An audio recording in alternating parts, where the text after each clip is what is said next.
പൊയ്യാറമഠം ഓം ശ്രീ വിഷ്ണുമായി നമഃ. ഞാൻ ഷെറിൻ, പൊയ്യാറ ശ്രീ വിഷ്ണുമായ മഠം. അമലയിലാണ് പൊയ്യാറ ശ്രീ വിഷ്ണുമായ മഠം നിലകൊള്ളുന്നത്. ഇതൊരു ക്ഷേത്രമല്ല, ഇതൊരു അമ്പലമല്ല. പൊയ്യാറ ശ്രീ വിഷ്ണുമായ മഠം നിലകൊള്ളുന്നത് D² വില്ല എന്ന് പറയുന്നൊരു വില്ല പ്രൊജക്റ്റിലാണ്. ഇവിടെ വർഷങ്ങളായിട്ട് വരുന്ന ആൾക്കാർക്ക് അറിയാവുന്നതാണ്. അതുപോലെ ഇപ്പോൾ ലോകം മുഴുവൻ ഒരുപാട് ആൾക്കാർക്ക് കൃത്യമായിട്ട് നമ്മളുടെ ലൊക്കേഷൻ അറിയാം. കാരണം ഇവിടെ വന്ന് പല പൂജകളിലും, അത് ഗുരുതി പൂജ എന്ന് പറയുന്നത് കോഴി ഗുരുതി പൂജയല്ല, സ്വാത്വികമായിട്ട് നടത്തുന്ന മഞ്ഞളും ചുണ്ണാമ്പും വെച്ചിട്ടുള്ള, അത് ഗുരുതി ഉണ്ടാക്കി അതിലേക്ക് ചെത്തിപ്പൂ ഇട്ടുള്ള നടത്തുന്ന ഗുരുതി പൂജയാണ്.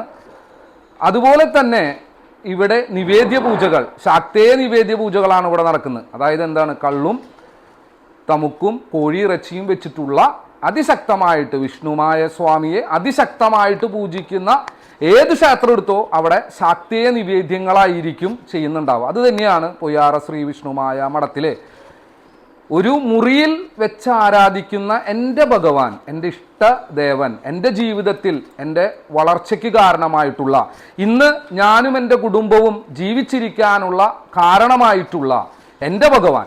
അപ്പോൾ ആ ഭഗവാനെക്കുറിച്ച് ലോകത്തിലെ ഒരുപാട് പ്രശ്നങ്ങൾ അനുഭവിച്ച് ബന്ധുക്കളും സുഹൃത്തുക്കളും കുടുംബക്കാരും നിയമ വ്യവസ്ഥകളിൽ നിന്നൊക്കെ തള്ളി, സമ്പത്തില്ലാത്തതിൻ്റെ പേരിൽ, നമുക്ക് വേണ്ടി സംസാരിക്കാൻ ആരുമില്ലാത്തതിൻ്റെ പേരിൽ ഒരുപാട് ദുരിതം അനുഭവിച്ച് ജീവിതത്തിൽ തന്നെ മരിച്ച പോലെ ജീവിക്കുന്ന ഒരുപാട് കുടുംബങ്ങൾ എൻ്റെ ജീവിത കഥയുമായിട്ട് ഒരു ബന്ധം വന്നപ്പോൾ അതിനെക്കുറിച്ച് ഇന്നത്തെ ഏറ്റവും വലിയ സാധ്യതയായിട്ടുള്ള ഫേസ്ബുക്ക് ആയാലും യൂട്യൂബ് ആയാലും ഇൻസ്റ്റാഗ്രാമിലും നിങ്ങൾക്കും ജീവിതത്തിൽ വിജയിക്കാൻ പറ്റും, നിങ്ങൾ ഒറ്റയ്ക്കല്ല, നിങ്ങളുടെ കൂടെ പ്രാർത്ഥിക്കാനും നിങ്ങൾക്ക് വേണ്ടി പൂജകൾ ചെയ്തു തരാനും നിങ്ങളെ ജീവിതത്തിൽ കൈപ്പിടിച്ചുയർത്താൻ എന്നെ കൊണ്ടാവുന്ന സഹായങ്ങൾ ഞാൻ ചെയ്തു തരാമെന്ന് പറഞ്ഞിട്ടുള്ള ഓൺലൈൻ ചാനൽ അല്ലെങ്കിൽ ഫേസ്ബുക്ക് അക്കൗണ്ട് തുടങ്ങിയിട്ട് 3 വർഷമായി.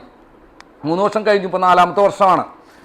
ഇന്ന് പൊയ്യാറ ശ്രീ വിഷ്ണുമായ മഠത്തിലെ ഒരു മുറിയിലിരിക്കുന്ന, വളരെ ഒരു അമ്പലവുമല്ല ഒരു ക്ഷേത്രവുമല്ല, ഒരു തരത്തിലുള്ള ഒരു സെറ്റപ്പും ഇല്ലാത്ത ഈ D² വില്ലയിലുള്ള ഈ മുറിയിലിരിക്കുന്ന ഭഗവാനെ കാണാനും ഈ ഭഗവാനെ കുറിച്ച് ലോകം മുഴുവൻ പ്രചരിപ്പിക്കുക എന്ന ഒരു ദൗത്യവുമായിട്ട് ഞാൻ എൻ്റെ ജീവിതത്തിൽ അനുഭവിച്ച ലക്ഷറികളും ഞാൻ ജീവിതത്തിൽ അനുഭവിച്ച സമ്പത്തിൻ്റെ അതിസമ്പത്തിൻ്റെ അവസ്ഥയിൽ നിന്നും ഞാൻ അനുഭവിച്ച ദാരിദ്ര്യവും ഞാൻ അനുഭവിച്ച അവഗണനകളും ഞാൻ ജീവിതത്തിൽ നേരിടേണ്ടി വന്നിട്ടുള്ള പല പോരാട്ടങ്ങളെയും കുറിച്ച് മറ്റുള്ളവരെടുത്ത് ഞാൻ ഷെയർ ചെയ്യാറുണ്ട്. അപ്പം അത് പല ജീവിത കഥകളുമായിട്ട് മാച്ച് ചെയ്യുന്നതുകൊണ്ട് തന്നെ ഒരുപാട് പ്രശ്നങ്ങൾ അനുഭവിക്കുന്നവരാണ് ഈ ലോകത്ത് മുഴുവനുള്ള ആൾക്കാരും. സമ്പത്തുള്ളവർക്ക് മാത്രം ജീവിച്ചാൽ മതിയോ, സൗകര്യങ്ങളുള്ളവർ മാത്രം ജീവിച്ചാൽ മതിയോ, എല്ലാവരും അവർക്ക് സുഖമായി സന്തോഷിക്കാനും സുഖമായിട്ട് അവർക്ക് ഇഷ്ടമുള്ള ഭക്ഷണം കഴിച്ച് ജീവിക്കാൻ പറ്റുന്ന രീതിയിൽ സൗകര്യങ്ങളുള്ള ആൾക്കാർക്ക് ജീവിക്കാൻ ആരുടെയും സപ്പോർട്ട് വേണ്ട. പക്ഷേ പാവപ്പെട്ടവൻ, ഒരുപാട് കഷ്ടതകൾ അനുഭവിക്കുന്നവൻ, സാമ്പത്തികമായി ബുദ്ധിമുട്ട് അനുഭവിക്കുന്നവൻ, അവന്റെ ജീവിതത്തിലെ ഒരു മാറ്റം വരുത്തണമെന്ന് ഞാൻ ആഗ്രഹിച്ചു. കാരണം ഞാൻ വളരെ പാവപ്പെട്ട ഒരു കുടുംബത്തിൽ ജനിച്ചു വളർന്നൊരു വ്യക്തിയാണ്. പഠിച്ച് കഷ്ടപ്പെട്ട് ഫൈറ്റ് ചെയ്തിട്ടാണ് ഇവിടം വരെ എത്തിയിട്ടുള്ളത്. 41 വയസ്സ് പിന്നിടുമ്പോൾ ഞാൻ ജീവിതത്തിൽ അനുഭവിച്ച കഥകൾ വെച്ച് നോക്കുമ്പോൾ ഒരു വ്യക്തിയും ചിലപ്പോൾ ഇങ്ങനത്തെ ഒരു സ്റ്റോറി അവരുടെ 41 വയസ്സിനുള്ളിൽ പറയാനുണ്ടാവില്ല. ഇത്രയും ശക്തമായിട്ടുള്ള ജീവിത പോരാട്ടം നടക്കുമ്പോൾ എന്നെ സംബന്ധിച്ചിടത്തോളം പൊയ്യാറ ശ്രീ വിഷ്ണുമായ മഠം എന്ന് പറയുന്നത് ഏറ്റവും ശക്തിയുള്ള, ഏറ്റവും പവർഫുൾ ആയിട്ടുള്ള ഒരു ദൈവത്തെ ആരാധിക്കുന്ന എൻ്റെ പുണ്യഭൂമിയായിട്ടാണ് ഞാൻ കാണുള്ളൂ. അവിടേക്ക് ആർക്ക് വേണമെങ്കിലും കടന്നു വരാം. അവിടെ യോഗ്യതകളില്ല, മതമില്ല, ജാതിയില്ല, കളറില്ല. നിങ്ങൾക്ക് വരാം. എന്നെ കൊണ്ട് പറ്റാവുന്ന രീതിയിൽ പൂജകൾ ചെയ്തു തരാൻ ഞാൻ തയ്യാറുമാണ്. അത് അറിയാവുന്ന ആയിരക്കണക്കിന് കുടുംബങ്ങൾ ഇന്ന് പൊയ്യാറ ശ്രീ വിഷ്ണുമായ മഠത്തിന്റെ ഭാഗമായി മാറി. അതിൽ പല മതത്തിലും പല ജാതിയിലുമുള്ള വ്യക്തികൾ ഇന്ന് ഒരു കൂട്ടായ്മയായി മാറിക്കഴിഞ്ഞു. പൊയ്യാറ ശ്രീ വിഷ്ണുമായ മഠത്തിൽ നിത്യം നടക്കുന്ന പൂജകളായാലും പൗർണമി ദിവസങ്ങളിൽ നടക്കുന്ന പൂജകളായാലും അതിന്റെ ഭാഗമായി എനിക്കും എൻ്റെ ജീവിതത്തിൽ ഒരു മാറ്റം ഉണ്ടാവണം എന്ന് ആഗ്രഹിച്ചു ഇവിടെ വരുന്നവരുണ്ട്. ഇവിടെ വരുന്നവരെയാണ് നമുക്ക് ഡെവലപ്പ് ചെയ്യാനായിട്ട് പറ്റുള്ളൂ. അതൊരു സത്യമാണ്. നമുക്ക് ഗൂഗിൾ പേ ചെയ്യാൻ പറ്റും, പക്ഷേ അനുഗ്രഹം ഗൂഗിൾ പേ ആയിട്ട് നമുക്ക് അയക്കാനായിട്ട് പറ്റില്ല. പ്രാക്ടിക്കലി ഇമ്പോസിബിൾ ആണ്. അപ്പൊ പലരും ഇവിടെ വരും, എന്നെ കാണാനായിട്ട് വരും. എന്നെ ഷെറിൻ സ്വാമിയെ കാണണം എന്ന് ആഗ്രഹിച്ചിട്ട് പല സ്ഥലത്തു നിന്നും ദൂര സ്ഥലങ്ങളിൽ നിന്നും ചിലപ്പോൾ നടന്നിട്ടും ബസ്സിന് പോലും പൈസയില്ലാതെ അലഞ്ഞിട്ടും വരുന്ന വ്യക്തികളാണ്. അവരെ ഞാൻ വിളിച്ചിരുത്തി മണിക്കൂറുകളോളം സംസാരിച്ച് പണം കൊടുത്ത് നമുക്ക് സഹായിക്കാൻ എല്ലാവരെയും പറ്റിയെന്ന് വരില്ല. പക്ഷെ അവർക്കൊരു പ്രതീക്ഷ കൊടുക്കാൻ പറ്റും, അവർക്കൊരു ധൈര്യം കൊടുക്കാൻ പറ്റും, അവർക്കൊരു ആവേശം കൊടുക്കാൻ പറ്റും. നീ ജീവിക്കാൻ ജനിച്ചവനാണ്, മരിക്കാൻ ജനിച്ചവനല്ല. ഇപ്പൊ പ്രശ്നങ്ങൾ ഉണ്ടാവും, ദുരിതങ്ങൾ ഉണ്ടാവും, ഒറ്റപ്പെടുത്തും.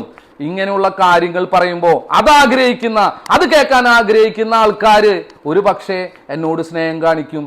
വീണ്ടും വീണ്ടും അവർ വരും.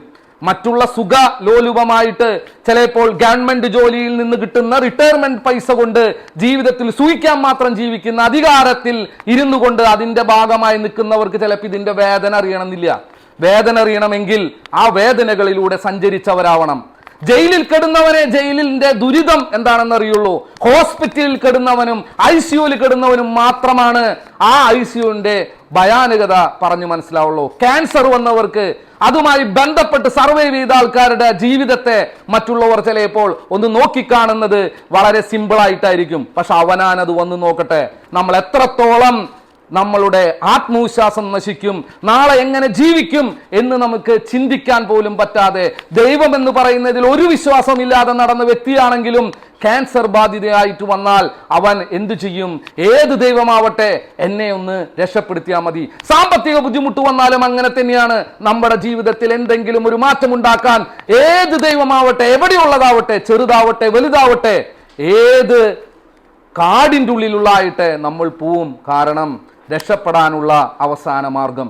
അങ്ങനെ ചിന്തിച്ചുകൊണ്ട് പൊയ്യാറ ശ്രീ വിഷ്ണുമായ മഠത്തിലേക്ക് ആൾക്കാർ വരും. അങ്ങനെ വന്നതിന്റെ ഫലമായി ഇന്ന് ആയിരക്കണക്കിന് ആൾക്കാർ വന്നു പോകുന്നു. അവർ എന്നെ കാണാനാ വരുന്നത്, എൻ്റെ വീട്ടിലേക്ക് വരുന്നു. എൻ്റെ സംസാരം കേട്ടിട്ട് ഞാൻ പറയുന്ന കാര്യങ്ങളുടെ സത്യാവസ്ഥ അറിയാൻ വേണ്ടിയിട്ട് ഞാൻ ഒരുപാട് പ്രശ്നങ്ങൾ ഫേസ് ചെയ്തിട്ടുണ്ട്, ഇങ്ങനെയുള്ള ഒരു വ്യക്തിനെ ഒന്ന് കാണണം എന്ന് വിചാരിച്ചിട്ട് വരുന്നേ.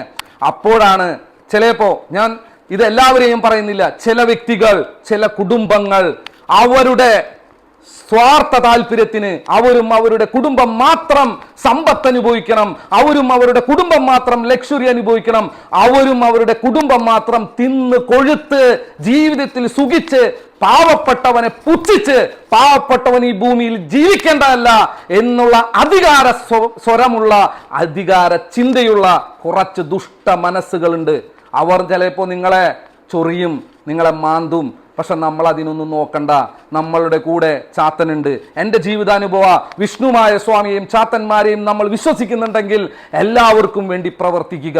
അതിന് തടസ്സം നിൽക്കുന്ന ഇന്ന് ഡിസ്കോർ വില്ലയിൽ നമുക്ക് ചുറ്റും 1, 2, 3, 4 വ്യക്തികൾ പൊയ്യാറ ശ്രീ വിഷ്ണുമായ മഠത്തിന് എത്ര കുറ്റം പറഞ്ഞാലും നമ്മൾ എന്തിനാ പേടിക്കണ്ടേ?